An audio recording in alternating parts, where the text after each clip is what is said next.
প্রবীণ অধ্যাপক বক্তৃতা দিচ্ছেন ইমাম প্রশিক্ষণে, আর সেই ইমাম প্রশিক্ষণের পরিচালনার দায়িত্ব আমার হাতে। আমি হলাম পরিচালক, আর উনি এসেছেন বাইরে থেকে ওনার একটা সাবজেক্টের উপর লেকচার দেওয়ার জন্য। উনি এসে বললেন যে আল্লাহ এক লোককে জান্নাত দেওয়ার জন্য খুব চেষ্টা করতেছেন, লোকটাকে জান্নাত কি করে দেওয়া যায়, কিন্তু আল্লাহ জান্নাত দেওয়ার কোনো লাইন খুঁজে পাচ্ছেন। খুব চেষ্টা করলেন, কোনো আমলই নাই, তো জান্নাত দিবেন কি করে?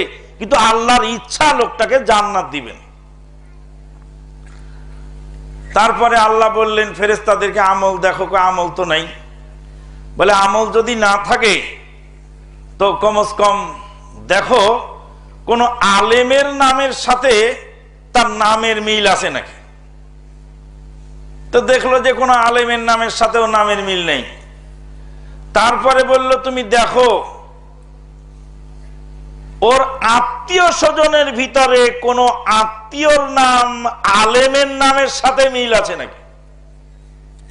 তারপরে খুঁজতে খুঁজতে দেখা গেল যে তার এক আত্মীয়র নামের সাথে আলেমের নামের মিল আছে। আল্লাহ এই ওসিলায় তাকে জান্নাত দিয়ে দিলেন। আর সমস্ত ইমাম সাহেবগণ সুবহান আল্লাহ বলে উঠলেন। তা আমি বললাম ইন্না লিল্লাহি ওয়া ইন্না ইলাইহি রাজিউন। আল্লাহ তো বড় বেকায়দায় পড়ে গেলেন, নাউযুবিল্লাহি মিন যালিক, জান্নাত দিবেন কি করে। বক্তৃতা ওনার শেষ হলো। আমি বললাম চাচাজি একটু বসেন, আমি দুটা কথা বলি। এই যে কথাটা বললেন, এ কথাটার দলিল আছে কি? এটা ভিত্তিহীন বানাওয়াট কথা, এ কথার দলিল নেই। যাই হোক, উনি চলে গেলেন। সমস্ত ইমাম সাহেবগণ আমার উপর খেপে গেলেন। খেপে গিয়ে ওনারা বাইরে সমালোচনা শুরু করলেন।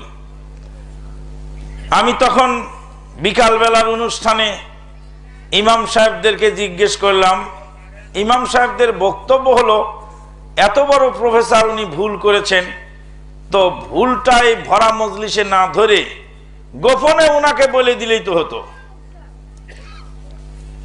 আমি ওনাদেরকে জিজ্ঞাসা করলাম যে ইমাম সাহেব যদি ভুল করেন নামাজের মধ্যে, তো ইমাম সাহেবকে সংশোধন কি বাড়িতে যায় করব নাকি নামাজের মধ্যেই করব?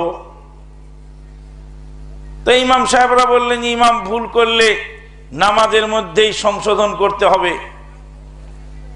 তো উনি ভুল করলেন মজলিসে, তো উনাকে বাড়িতে গিয়ে সংশোধন করলে উনি তো সংশোধিত হয়ে গেলেন, কিন্তু যারা কথাগুলি শুনলেন তাদের অবস্থাটা কি? আজকে তামাম বিশ্ব গরম হয়ে উঠেছে, উত্তপ্ত। তামাম বিশ্ব উত্তপ্ত হয়ে উঠেছে। যুবকেরা কোরআন সুন্নাহর দিকে খুব ধাবিত হচ্ছে দ্রুত গতিতে। এটা দেখে সমাজের এক শ্রেণীর তথাকথিত মুফতিয়ানে এজাম, তাদের মাথা খুব গরম হয়ে গেছে। তারা এই যুবকদেরকে নিরুৎসাহিত করার জন্য খুব উঠে পড়ে লেগে গেছে। কারণ এই যুবকেরা, এই তরুণ উদীয়মান নরসার্দুল, এরা যদি কোরআন সুন্নাহর দলিল নিয়ে সামনের দিকে এগিয়ে যায়, তাহলে যারা ধর্ম ব্যবসা করে এতদিন যাবৎ খাচ্ছিল, এদের পালাবার কোনো পথ খুঁজে পাওয়া যাবে না।